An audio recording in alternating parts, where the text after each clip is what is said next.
বিজিত নন্দিনীর কাছে জানতে চাই সে কার্ডটা কোথায় পেয়েছে। নন্দিনী বলেছে এটাতে আমাকে নিমন্ত্রণ করা হয়েছে কুসুমপুর যাবার জন্য, সাথে যেন আমি তোমাদের সবাইকে নিয়ে যাই। কার্ডটা যে পাঠিয়েছে তার নাম শম্ভুনাথ গাঙ্গুলি। বিজিত তখন মনে মনে ভাবছে যে কেউ তো একটা খেলছে।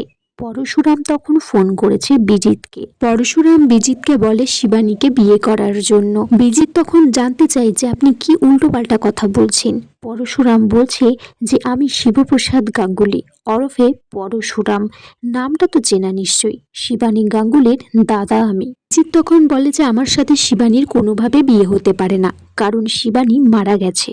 বাড়ির সবাই সেটা শুনে খুব অবাক হয়ে যায় যে বিজিত কিভাবে জানলো যে শিবানী খুন হয়েছে। বিজিত তারপর ফোনটা জিৎ মুখার্জিকে দিয়ে দেয়, বলে যে আপনাদের বাড়ির জামাই আমাকে ফাঁসানোর মিথ্যে চেষ্টা করছে। জিৎ মুখার্জি পরশুরামকে অনেক টাকা দেবার অফার করে আর বলে যে আমার জামাইকে রেহাই দিতে।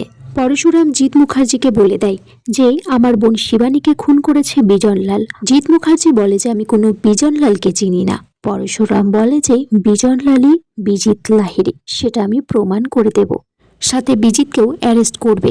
আর শিবানীর যতগুলো হাড় আছে আর তার কাছে বিজিতের দেহের প্রত্যেকটা হাড় সে ভেঙে টুকরো টুকরো করে মাটির তলাতে পুঁতে দেবে। আয়ুষী এদিকে বিজিতের কাছে প্রশ্ন করছে যে শিবানীকে, তার সাথে এবার তোমার বিয়ে হবার কেন কথা ছিল, কিন্তু নন্দিনী বিজিতকে সেখান থেকে টানতে টানতে নিয়ে যায়। এদিকে কর্ণ চ্যাটার্জি জিৎ মুখার্জিকে ফোন করেছে, বলছে তটিনীর কেসটা একটু সন্দেহজনক লাগছে, আমার তো মনে হচ্ছে তটিনী জেলের মধ্যে নেই। তটিনী এদিকে ছদ্মবেশে এসেছে লাড্ডু পিকুকে স্কুলের জামা কাপড় দেওয়ার জন্য আর কিছু খাবার দেওয়ার জন্য, বলে সাবধানে ভিতরে নিয়ে যেতে, কেউ যেন কিছু জানতে না পারে। লাড্ডু পিকু তখন বলে যে মাম্মি আমরা কবে আবার একসাথে বসে ভাত খেতে পারবো। তখন তটিনী বলে খুব শীঘ্রই হবে। পরশুরাম এদিকে মনে মনে ভাবছে যে সেই প্রমাণ করে দেবে যে বিজিত লাহিড়ী বিজনলাল। তখন সেখানে বলরাম আসে, বলরামকে বলে যে সে প্রমাণ করে দেবে যে 600 স্কোয়ার ফুটের সাধারণ এই মধ্যবিত্ত মানুষটার কতটা পাওয়ার আছে। এদিকে মায়া নন্দা দেবীকে জেরা করছে, কিন্তু নন্দা কিছুতেই মুখ খুলছে না।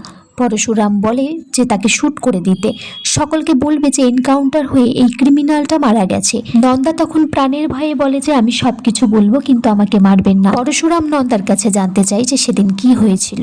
নন্দা তখন বলে যে সে বিজনদাকে ভালোবাসতো খুব, কিন্তু হঠাৎ করে একদিন দোরগোলাতে বিয়ে করে নিয়ে এলো শিবানীকে।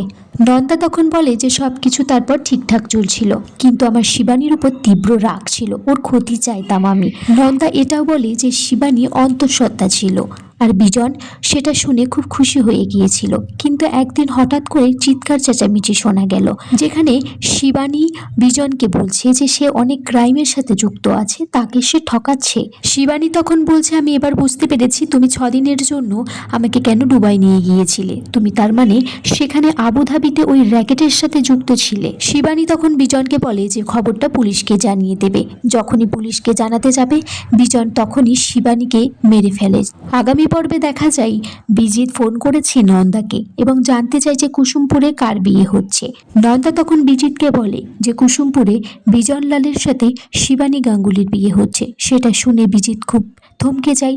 আর এখানেই আজকের পর্ব শেষ হয়ে যায়। বন্ধুরা তোমরা কমেন্টস করে জানিও কেমন লেগেছে আজকের পর্বটা।